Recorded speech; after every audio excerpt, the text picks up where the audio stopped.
Thank you both of you, Sarah and Fahad, for joining us. Let's start our conversation with Zara. Zara, if you can tell what is my learning and where did the idea come from? Assalamualaikum. So first, I just wanted to say thank you so much for the introduction. You're right. So Mile Learning is basically, it's a platform that supports young people in achieving their career aspirations through soft skills training, mentoring, and career counseling. So according to a Harvard study, 85% of one's career success actually depends on their soft skills rather than their technical skills.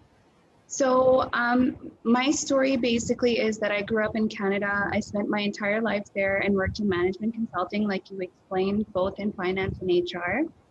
And I actually moved to Pakistan in 2019, and I was once again in roles with that involved people strategy.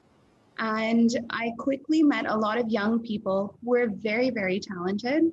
But I realized that they didn't understand like the value of the small things, like being on time, how to work in a team, how to manage conflict, how to communicate directly, provide updates. And this is how the idea of Mile Learning kind of came about. I felt that there was a need for young people to not only learn technical skills, but also soft skills, so they can actually end up landing the jobs that they want and then end up retaining them. Okay, coming to Fahad, what is actually Edcasa and what was the thought process or goal that led to its creation? Thanks once again for the introduction. It's great to be here. So Edcasa is basically, something that was something that bothered all the founders. I'm one of the three founders a lot, which is that it's really hard for kids to pass exams in today's world, especially in Pakistan, where already we have so many kids out of school. But the alarming fact is the ones who actually end up in high school, half of them are unable to pass really standardized straightforward exams for very 20th century reasons in the 21st century. So having had the privilege of quality education, all three of us, we felt that this should not be a problem. It's not okay that these kids, they're not stupid. There are millions of them in Pakistan who are unable to get past these really simple exams and to open up opportunities at a higher level. So we should just help them prepare and pass these exams as quickly and efficiently and effectively as possible. So that's why we sort of thought, let's build something that can help them do that. So we started out in 2016 by simply working with schools and helping them understand what it takes to get past the exam, work with students who've been working really hard. And then one thing led to another. Technology is a huge enabler for us. So we started off working with schools. Then we started connecting these schools to the internet and to our network. And then we felt like, hey, dozens of schools aren't growing fast enough for us because there's millions of kids. So let's build an app that any kid anywhere in the world can use to help them prepare for these exams. And we launched this app this year, and on April 6th, we already have over 150,000 students using it, and it's growing really fast. So we're very excited. We didn't expect this to happen for the next 2 years or 3 years in our wildest dreams, but God has been really kind, and I think we've genuinely tried to help people do better in life, especially young people, which there are a lot of in this country. So we're just one part of the puzzle, but we're very happy to help solve real problems for real people. That is really great. I mean, we don't really great as far as the education thing is concerned because we are still, as a Pakistani society, we are still far away. कि हम जो है we are not really focused still कि हम किस तरह जा सकते हैं, and we are still on the traditional thing, and you both guys are doing great. Zara, coming to you, I mean, what impact you talked about soft skills are very important. What impact do soft skills have on setting actually the culture of the organization? Like, why are soft skills so important? So when we think of what is company culture, so basically company culture is like defined by having a set of shared goals, values, attitudes, and practices, right, that characterize the organization. So in my opinion, I think company culture is entirely set on having the right shared soft skills that are aligned to the values and the culture of the company. So for example, like things like how meetings are led, how people communicate, these are the kind of things that actually characterize the culture itself.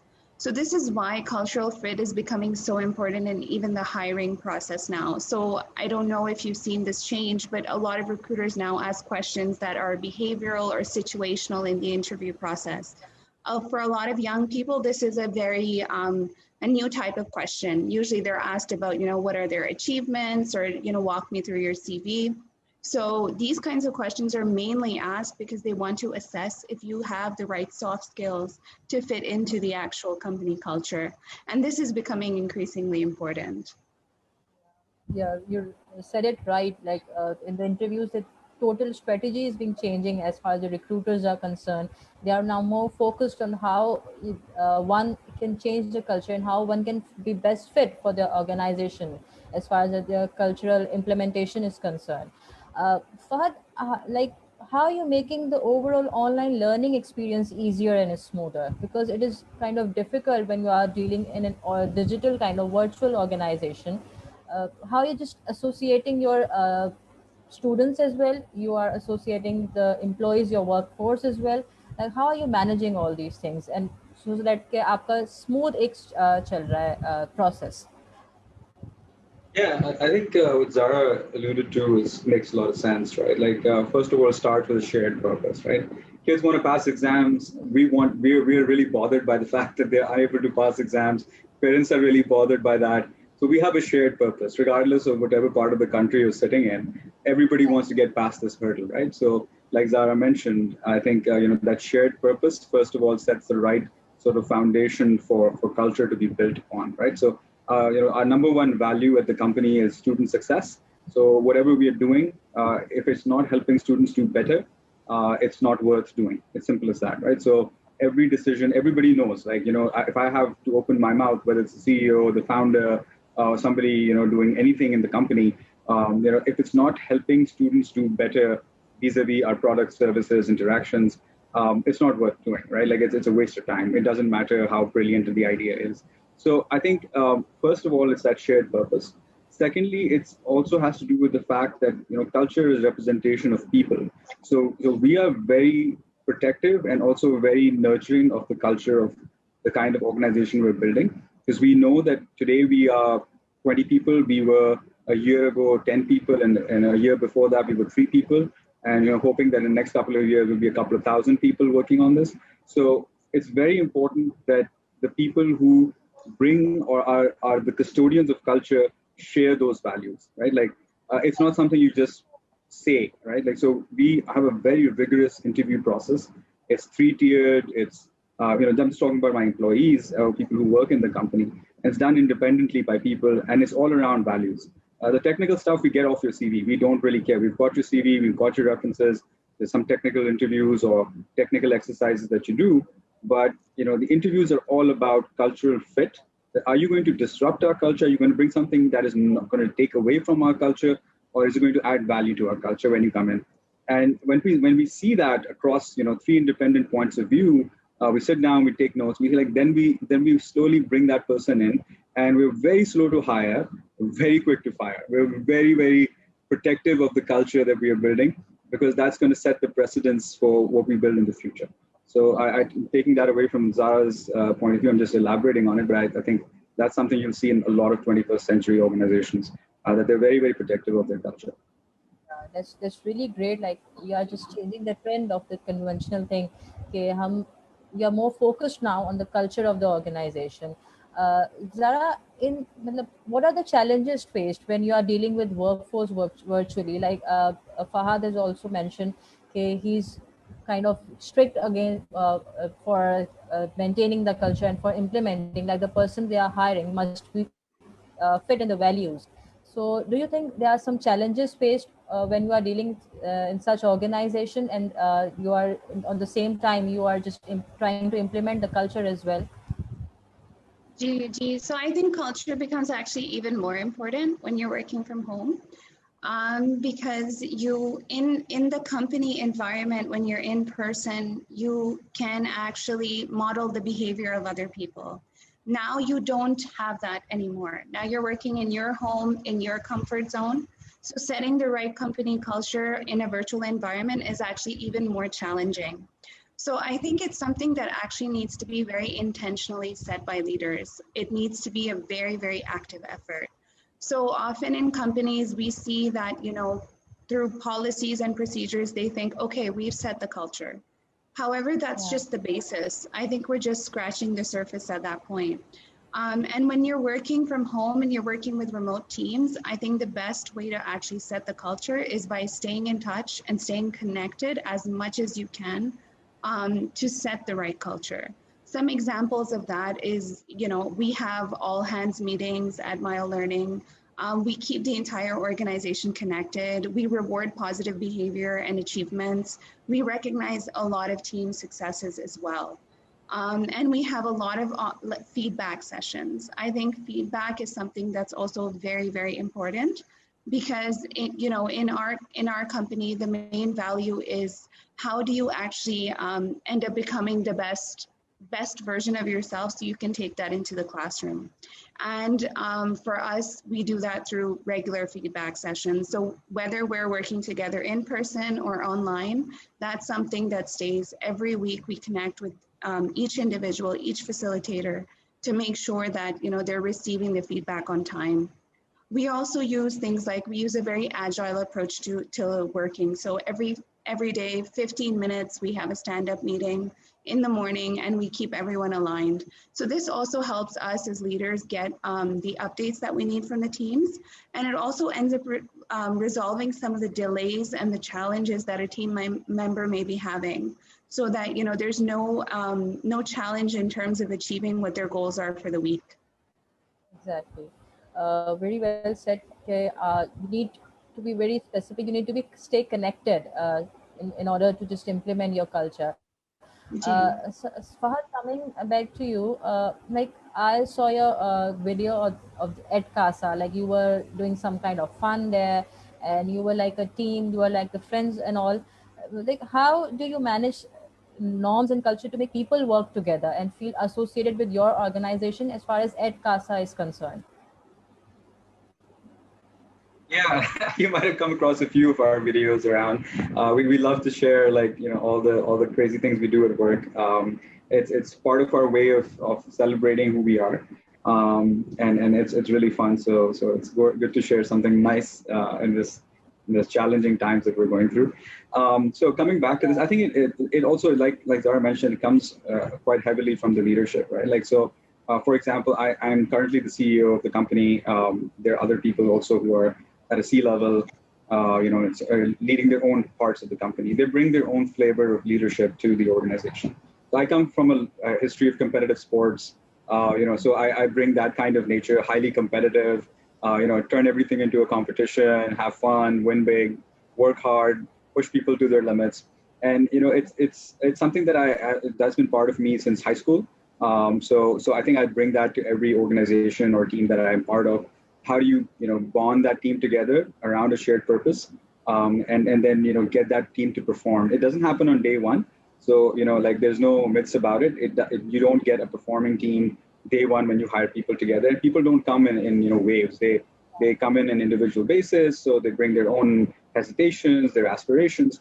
It's also really important to have people who align on other aspects. So Anam, who's another co-founder, she's great at aligning personal aspirations with company aspirations. So her role in the cultural equation is she gets to know people more intimately and tries to understand what their personal aspirations are, what their sort of inner person is really like, and how can we channel that to align it with the company's growth and achievement and all the things that we're doing on the company. So it could be a simple something like everybody wants to lose weight, right? And she goes and talks to people and finds out everybody wants to lose weight. So we run a biggest loser competition in the office, and everybody puts in 10,000 rupees, and the winner walks away with 150,000 rupees. Whoever loses the most weight in in a month. So it's a fun game, but everybody achieves a personal aspiration, and at the same time the company gets healthier. People have more energy to work. So so it's aligning personal goals with the goals of the individuals who are working. At the same time, but my role is very different. I'm the one who's going to people and saying, is this the best you can do? Is this the best, of your ability that you have? Here's 10 other ways to look at it. this is who you're up against. We're going to compete. We're going to be the best that we can be. I'm going to take you out there in the market. I want to put you in front of a customer, show you like why they think the part that you built sucks, right? And you need to fix this, and we're going to work on it together. So that's kind of like, you see a good cricket captain or a good football captain, like taking their team to the grassroots and saying, hey, this is what you're doing. But we need to pull that game more. We need to be that championship level team. So every leader in the organization has a role, and they need to fulfill that to build a very strong culture in the company. I think we've been lucky to have good leaders. That's how I think we're doing it. It's really important to have good leaders when you are just trying to set up a culture that can be shared with everyone. Zara, coming back to you, like, what do you think, according to you, who defines the culture in organization? Like we have seen, still the traditional mindset, starting with the CEO, the founder, and then coming to the lower level of the employees. Like they are not connected with each other. Some person is, they have different mindset, they have different goals, and the lower level one have the different goal. Like Fahad told about his organization, that they all are associated among each other. How, what do you think, at My Learning, who is the culture creator, and how you just try, okay, every employee has the same goal and objective like the company does? So I think once again, like I mentioned earlier, I think it's up to the leadership to start the process. Leaders, when it starts with the hiring process, as I mentioned earlier, having the right chemistry in an interview, having the right, questions kind of helps you determine if someone is a cultural fit or not. However, after that point, once a person is hired, I feel like as a leader, you need to continuously win them over. You need to win them over with the way you think. You need to be, a positive influence. And in the virtual environment, so actually My Learning started in November 2020. So it was in the middle of COVID-19. Most of our work is virtual. Our teams are virtual.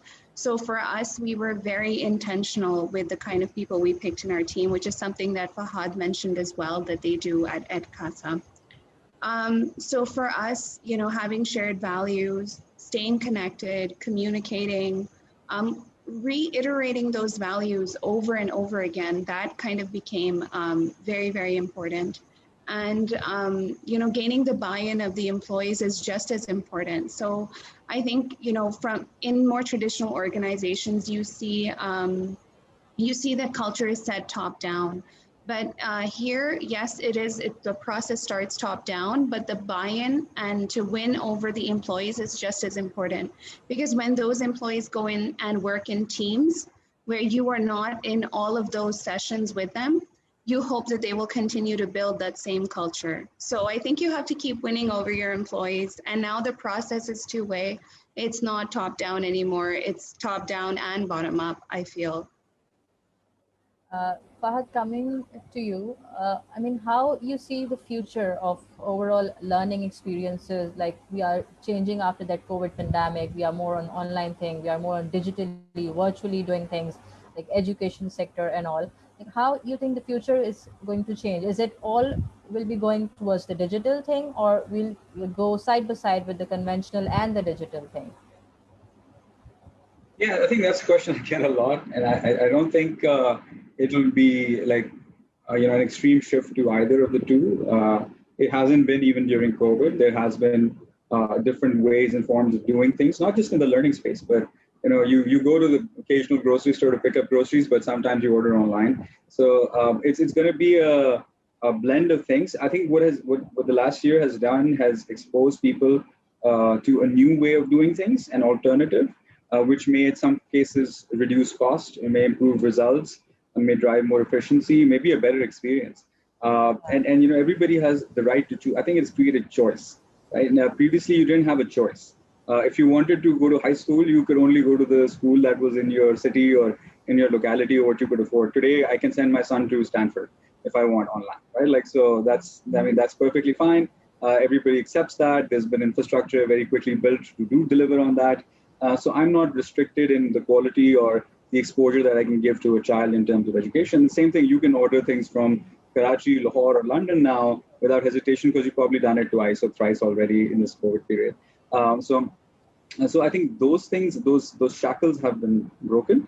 Now it all comes out to how well everybody delivers on their promise, right? Like, so if we are saying that we're going to help you pass your exams, if we don't help you do that, nobody's going to use us again, right?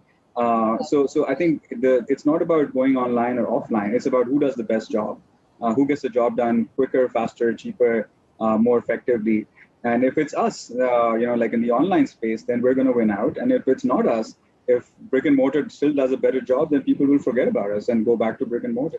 So it's all about doing a great job and living the promise that you have, and both internally in the organization and externally, customer facing, because we've rallied a lot of people as well inside the organization to deliver on this promise. Like everybody who's joined, like Zara mentioned, has joined for a purpose, right? Like if that purpose disappears, then everybody's gonna find other jobs, right? Like you can easily find another job. Like that's not a problem for engineers or anybody else.